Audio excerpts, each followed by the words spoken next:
Thank you very much, Honorable Junet.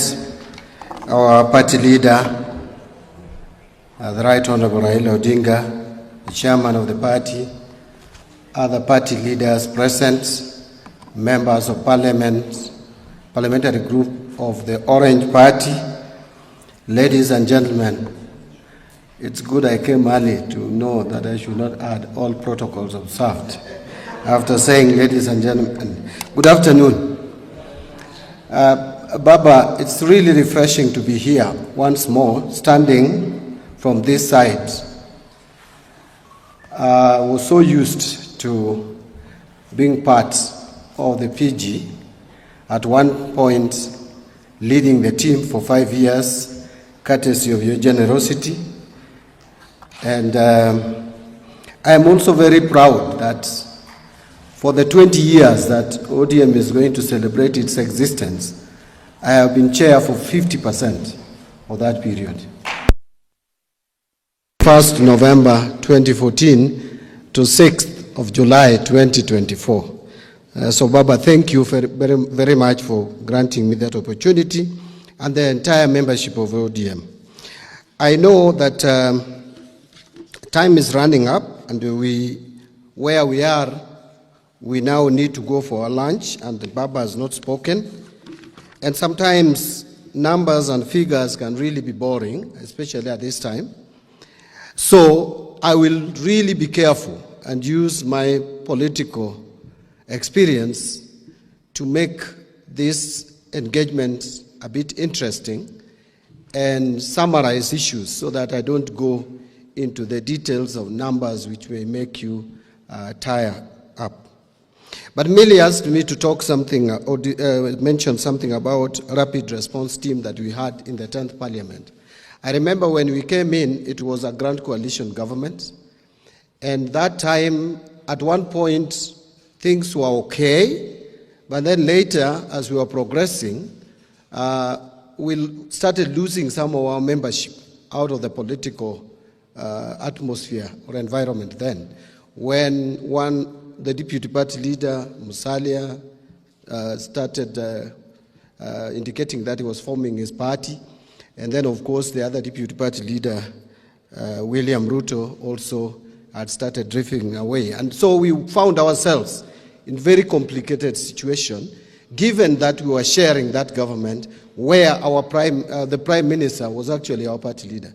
And so we quickly came together as young, vibrant members of parliament then, and we were a critical team, and we formed ourselves into a team that was monitoring what was happening in terms of legislation, in terms of proposals and policies that were coming, and we could interrogate, and we assigned ourselves. When it came to matters legal, we knew Millie, Babu Namwamba, and we also had even Olagwa Luoch in the team. Were looking at matters legal. Matters economy was left for us, myself, and Martin Ogendo, the former MP for Rangwe. And so, but we also had backup of other MPs, and we could respond to issues instantly. So there was no time you could catch ODM unawares on the floor of the House. And that is what I would encourage, that even here, I know usually ODM has the human resource that is required. Actually, we pride ourselves of having that human capital that no other political party ever has. So just organize yourselves in a group. You don't have to be many. You just have to be a critical number which can come, which can interrogate issues that come to the floor of the House. That is what RRT was all about, and I think we were successful. Baba here was very proud of us, and I'm sure Kenyans were. So let me quickly run us through the economy, and I'm going to really be brief and summarize. The number one, if you look at this, the bar charts there, the figures you see around there, it's just showing you the world economy, how it is. The world economy has grown on average at about 3.5% from 2020, when we had the COVID. You can see it's hovering around that. In fact, in 2020, we had recession. This is the first time that we had economic recession. And then you can see the major economies. You can see what has been happening in the advanced economies in terms of economic growth, 1.8, 1.8, 1.5, 1.6. This shows you that from 2023, there has been economic slowdown in the global economy. And you can see the USA, you can see Euro area, Japan, and we have picked out China among the emerging and developing economies. I still don't know why we are categorizing China as an emerging economy. Actually, I think it should move to advanced economy. India has been registering the highest economic growth.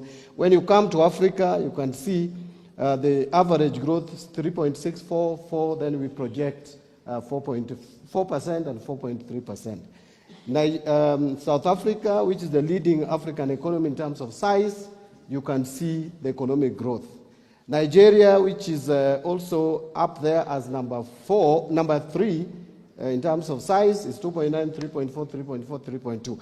Kenya has actually taken off, bypassed Ethiopia to number 6 this year, but you can see we grew at 5.7, 4.7 last year because of the challenges that we faced.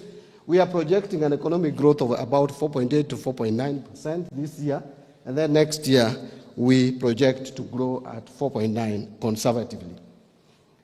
And then this is just, again, emphasizing the same. I have put there, if you want this presentation, it can be provided to you. I've put there, if you see that cycle, it is showing the contribution to our GDP in terms of the sectors. Agriculture sector is still contributing 22.5%. I want you to move down and see manufacturing sector is at 7.3. At one point, it was contributing 12.6% of our GDP. We want it back there because no economy has ever advanced without manufacturing sector performing at over 10%. And so with this 7.3, we are not doing very, very well. This other side is just showing the economic growth for the first quarter of this year, how the economy, the various sectors have grown in the first quarter of 2025. And you can see the growth there. I think I can move fast, unless you want me to be slow a bit. Can I move to the next slide? Now, the graph that we have here is about inflation. Inflation is important because it is what reflects the cost of living. And you can see that inflation was at its peak around October 2022. And then February also, 2023, at around 9.6%. But it has come down to now. There was a time it hit almost 2.7%. 2.7% was very close to the lowest that inflation should go. Because if it goes below 2.5%, then obviously that economy cannot expand. So inflation, the lower inflation has merit and demerit. You have to be careful. But Kenya, we have chosen 2.5 to 5%. And you can see we are still within that range. So today, the latest data, August, 4.5% is the inflation rate. I have just given a table of what prices of essential commodities have been. I was avoiding 2022 because I didn't want to politicize my presentation. And look at November 2023, you can see the prices of essential commodities from sugar, maize meal, and maize flour, and maize, potatoes. There's also electricity cost, which drives the economy, petrol. You can see they were higher in November 2023, but eased in 2024. Right now, they're again a bit elevated, but compared to 2024, August, we are still almost having the same pricing. Again, this is the interest rates. On the interest rates, I want to explain a little bit that the interest rates have eased. So let me start by the interbank rates, the CBR rates. This was highest in August 2024 at 13%. This has gone down to 9.5% in August 2025. What this has done is to help lower the interest rates that we pay on government paper. Today, I'll tell you the latest of Thursday last week, 91-day Treasury bill, which was trading at 16% in August last year, today is trading at 7.9%, below 50%, less than 50%. What that means is government is now borrowing cheaply in the domestic market compared to last year. And it is across 91-day, 182-day Treasury bill, and even 364-day Treasury bill. But even the long-term bonds, you can see the latest bond that we issued was at 12.9% compared to about 18% a year ago. And that has also worked in the interest rates charged by banks. The rates have declined. The average rates that banks now charge is at 15.2% in July 2025. If you compare that to November 2024, it was 17.2. So we have cut almost 2% percentage points. That clearly demonstrates that the private sector can now access loans cheaper than it was in November last year. This is again just explaining the credit to the private sector. Credit to private sector, just look at that curve. This is what has been happening to credit to private sector. The reason why Kenyans have been complaining that there is no money in the economy, there is no liquidity, is because, look at July 2023, credit to the private sector was at 10.3% growing. It started coming down. And it came down, and this is largely also because the interest rates were going up. So it came down to negative in January this year. Very worrying trend. Negative 2.9%, meaning that credit extension to private sector was shrinking. Instead of giving money to the private sector, the banks were getting money from the private sector. The net inflow instead of outflow. Very dangerous for the economy, but you can see now it has started picking up, and by July, the credit was growing at 3.3%. And we expect that to continue so that we can have more liquidity in the economy. On current account, I don't want to bore you with this. That is, those are some of the things that I could jump, but let's go to, but I would just tell you that we have seen current account getting better, meaning that the difference between imports and exports in terms of balance of trade, we are increasing our exports. We are also getting more remittances into our economy, although imports have also increased. But now on Forex, if I compare 2024, the same period, if we compare June 2024 and June 2025, in June 2024, we had only 3.8 months of import cover.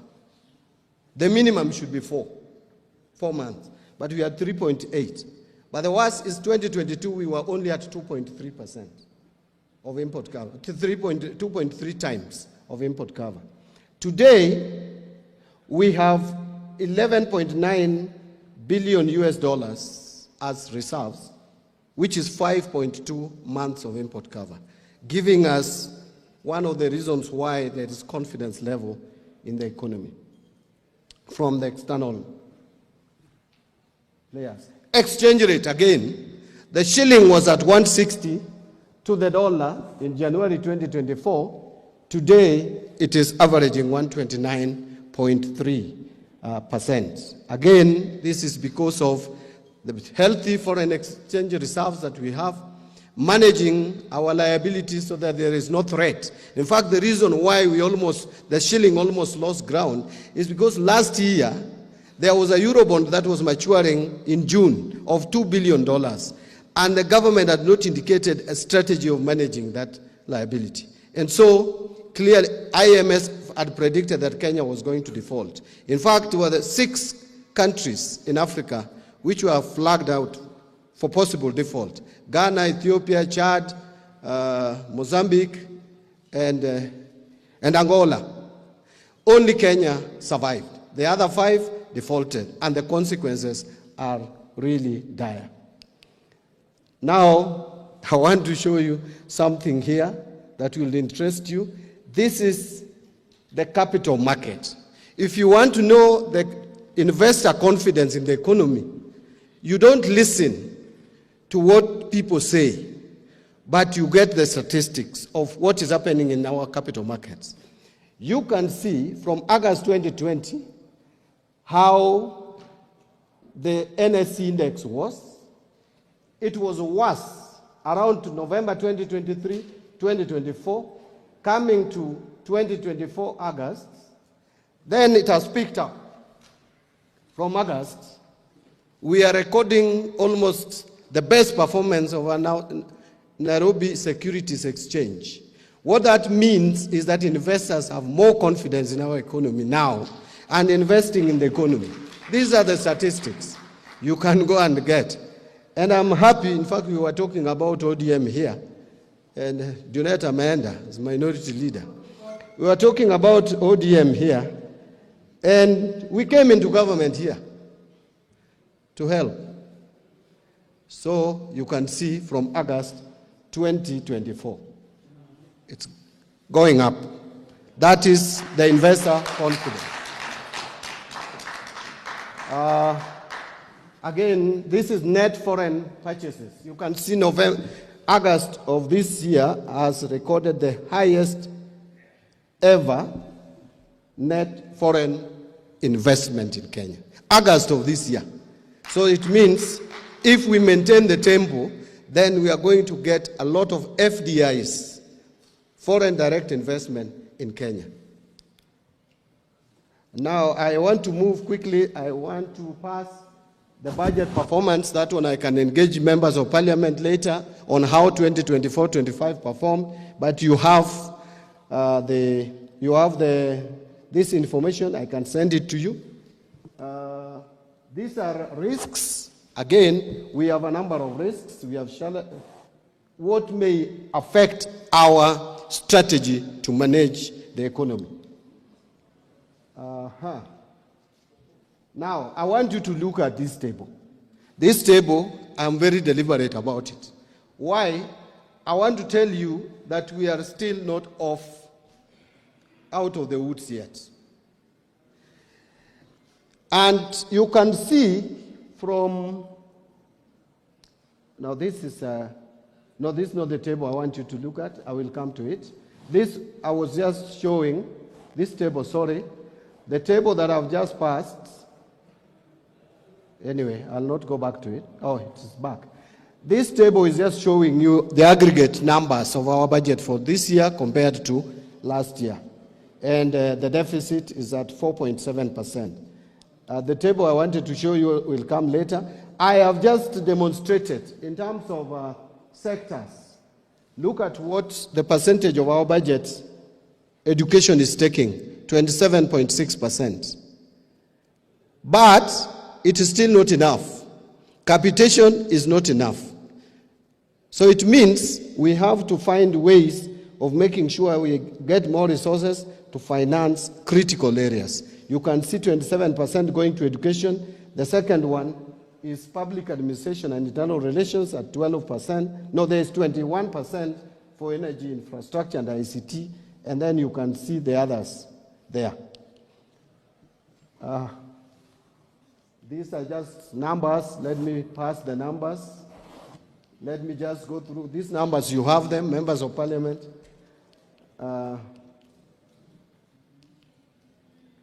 So I wanted to talk about the shrinking fiscal space. If you check 2010, 2011, we were only collecting 609 billion shillings. You may look at that figure, compare it to what we are collecting today, which is 2,420,000,000, and you think it is kidogo. However, in terms of GDP, we were collecting 17.7% of GDP in terms of ordinary revenue taxes. Today, we are collecting about 12%, 14%. Actually, it is 14%. This percentage is 14. I have shown there just the change in percentage. But the next slide will show you that from 2010, it was 17.2% what we are collecting in terms of revenue or ordinary revenue to GDP. Now we are collecting only 14.3%. That means there's something about our revenue collection. What is happening? How come the economy is growing, but we are collecting less and less as a percentage of that GDP? I hope I'm communicating. I don't want to make it too technical. I want to make it as simple as possible. Now, this is the table that I'd earlier indicated thought we had reached. This is a table that you need to pay keen interest in. In 2013, 2014, maybe I can take one of this. Look at consolidated fund services. That is interest payments and pensions. We were paying only 16.4% of ordinary revenue. As a percentage of ordinary revenue was going to consolidated fund services. Today, last financial year, it was at 50% of ordinary revenue. And this year, we are going to spend 48.5%. That's the reality. But look at development budget, which is funded from our domestic taxes. 20.8% in 2013, it has come down to 9.2% today. Meaning now for us to develop as a country, we are largely depending on borrowing.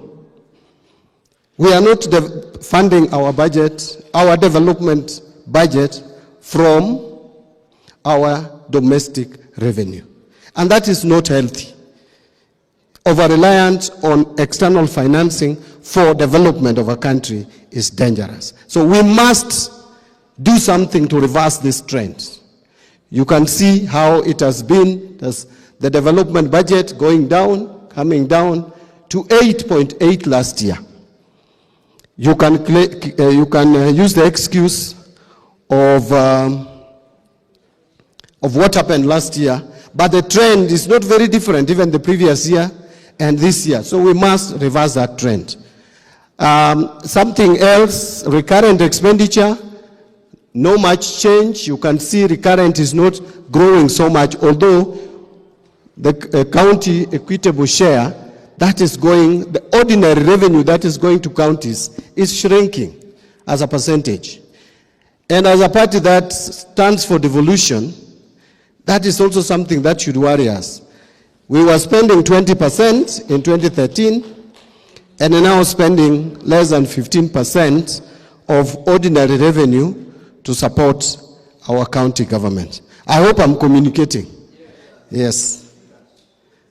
Then this just shows you the same thing that I've talked about. Trend of recurrent spending takes the lion's share of total expenditure. You can see the recurrent expenditure. You can claim that, well, the recurrent expenditure here was 18%. It is at 16% here. But development is not doing better. It's actually doing worse. 6.8, and you come to 3.4. So, and then the county equitable share is taking a percentage, and that is something that we need to look at. Again, this is a repeat of what I've talked about. I don't want to spend much time there. So I've just indicated what we may need to do. That one I don't want to bore you with. That's my work. I will come back to this slide 5.3. And the reforms. So this is a primary surplus. This is what we are doing at the Treasury with the primary surplus. What is primary surplus? Primary surplus is total revenue minus expenditure, excluding interest paid on loans. So you remove the interest that you pay on loans, the remaining expenditure you subtract from your revenue. that figure should be a surplus. That is when you can manage your debt. But we have been having deficits all through. You can claim that the deficit has been shrinking, but it has been there. But now you can see the policies that were put in place in 2025-26, we are going to have a primary surplus. If we maintain the fiscal discipline, we will have a primary surplus. This is the debt to GDP. You can see it has been rising steadily, very fast, to 68.7. Now is when it started coming down.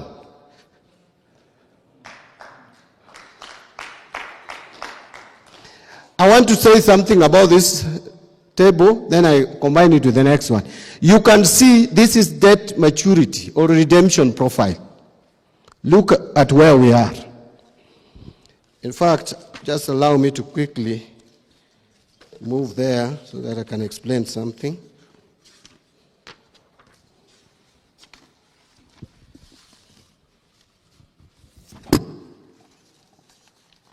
Sorry, I'll keep you, yeah, I'm there.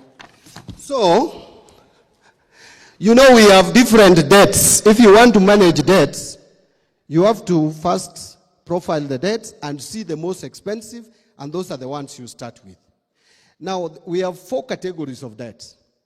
We have the cheapest debts, which are called multilateral.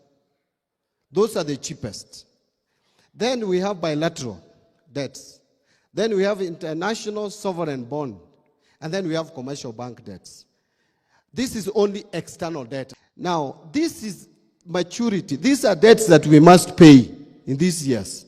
You can see for this year, we will pay a total of 2.64 billion US dollars. The following year, it is 22.24 billion, then 2.906, then 2.525, then 3.328, and like that.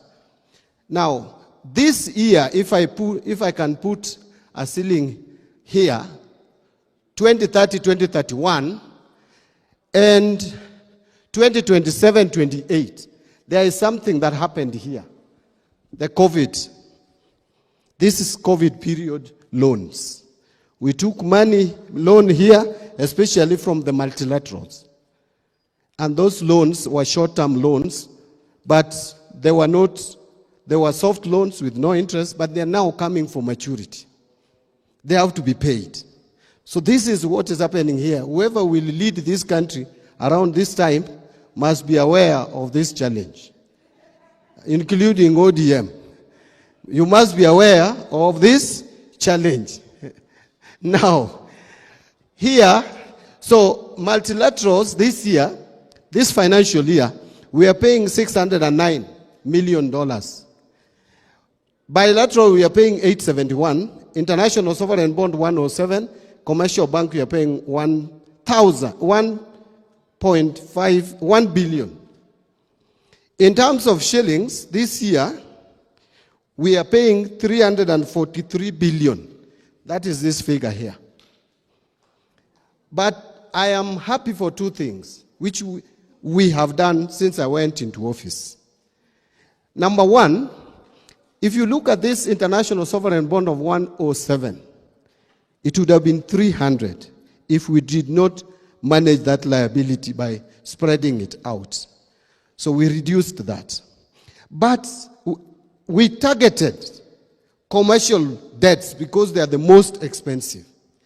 And I will now maybe move to the next slide. This is just a repeat of that. This is the slide that I want to explain in debt.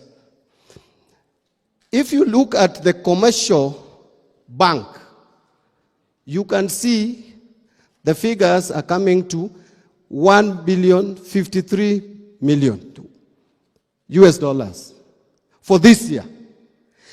The biggest is Trade and Development Bank, TDB, 748. We had an option to refinance that loan, get money again from them and refinance. But we said no.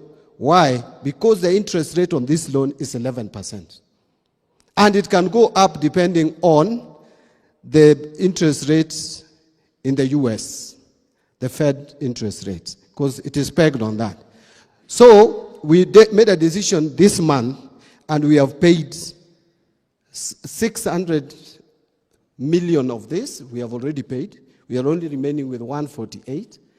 And the moment we are done with this, you can see the payment. The moment we are done with this commercial loan, the moment we are done with it, we are reducing our pressure significantly.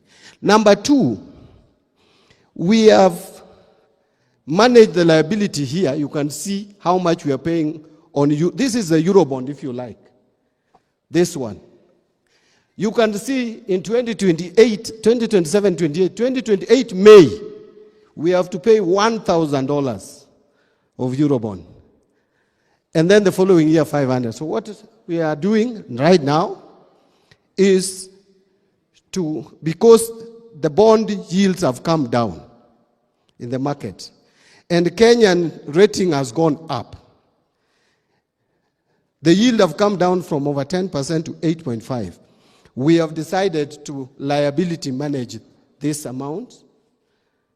We are liability managing it at least to 50%. It's still in the market. I don't want to talk about the figures. Lastly, bilateral. Look at the bilateral. Where do you see big figures? China. Out of the 871, China is 515. Redemption. The maturing debt, 515.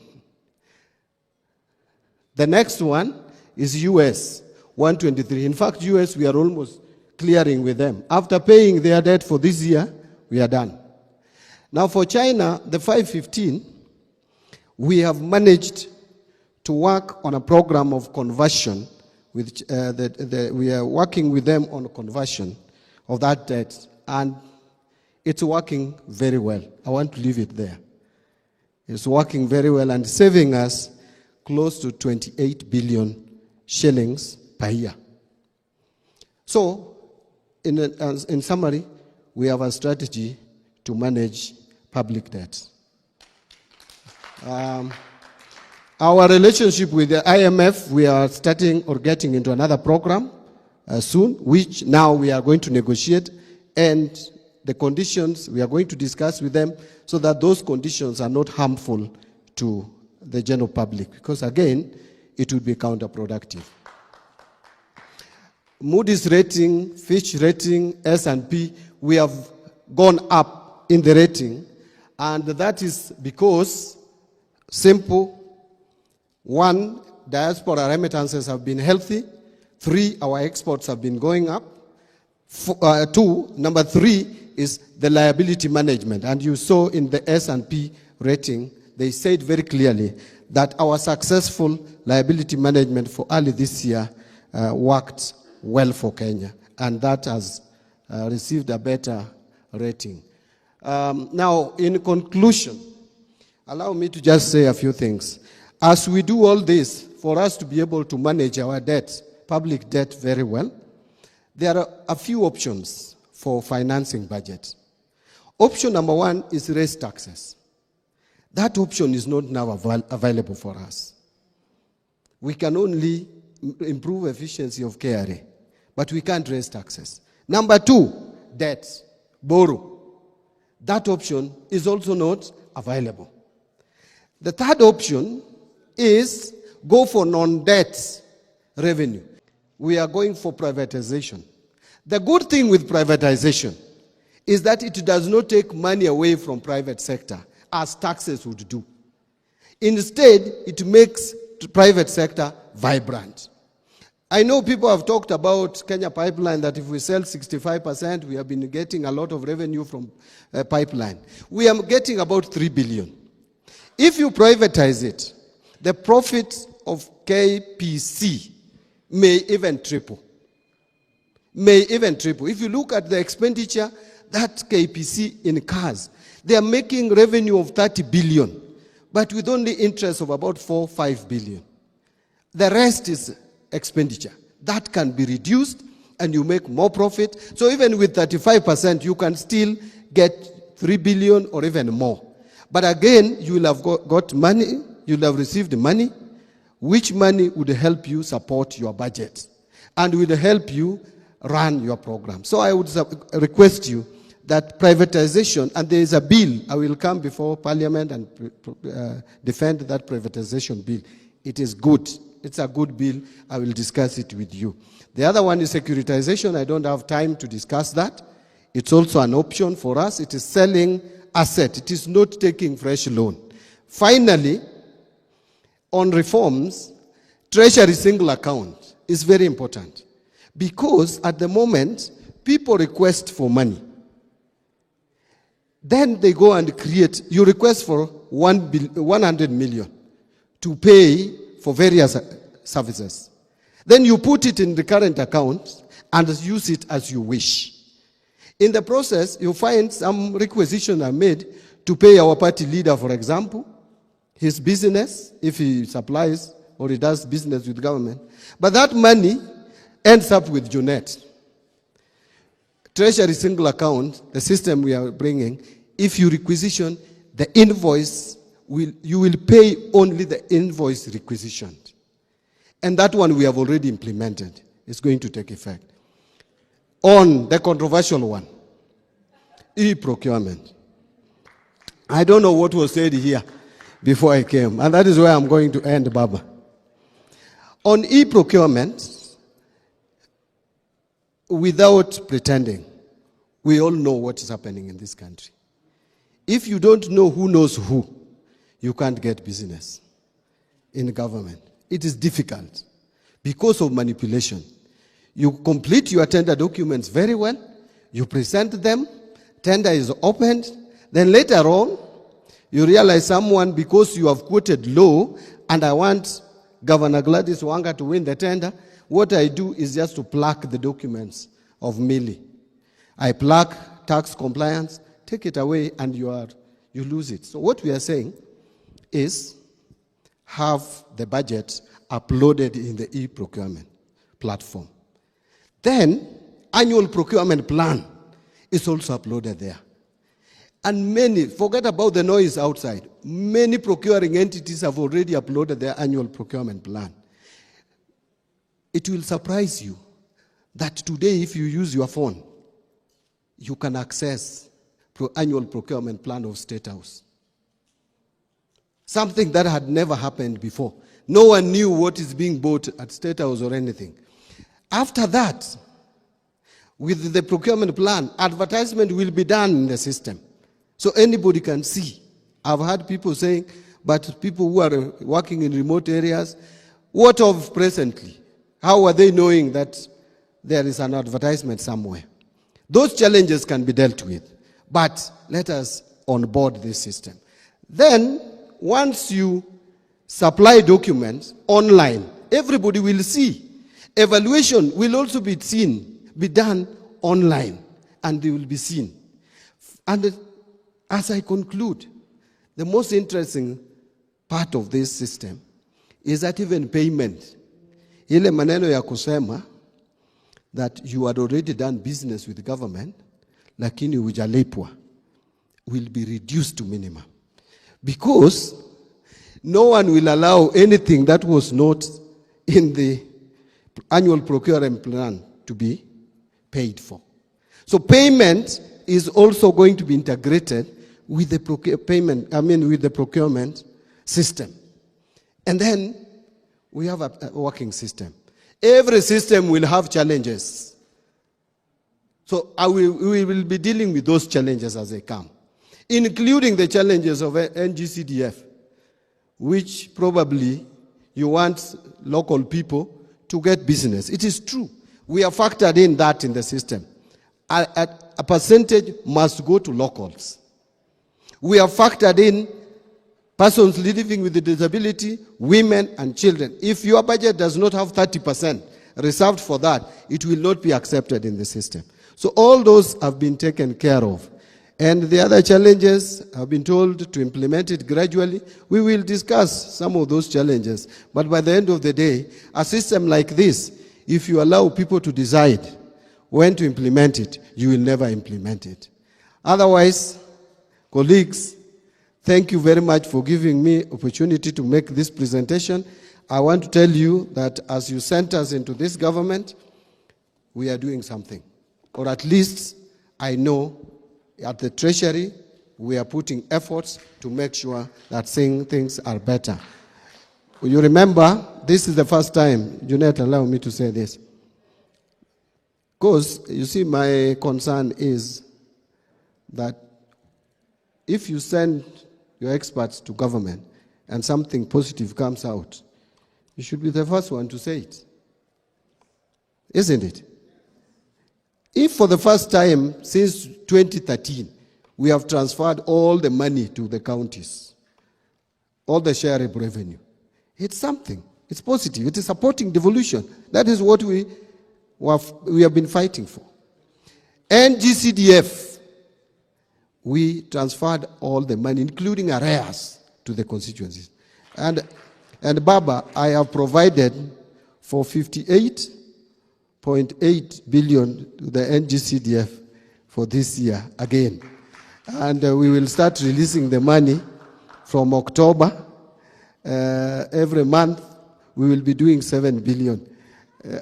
I can see you are telling me not to tell Baba that. Baba, I just want to tell you that personally I still support NGCDF. I know you have a different position on that, but as your expert, I must report that I support that NGCDF. Thank you very much.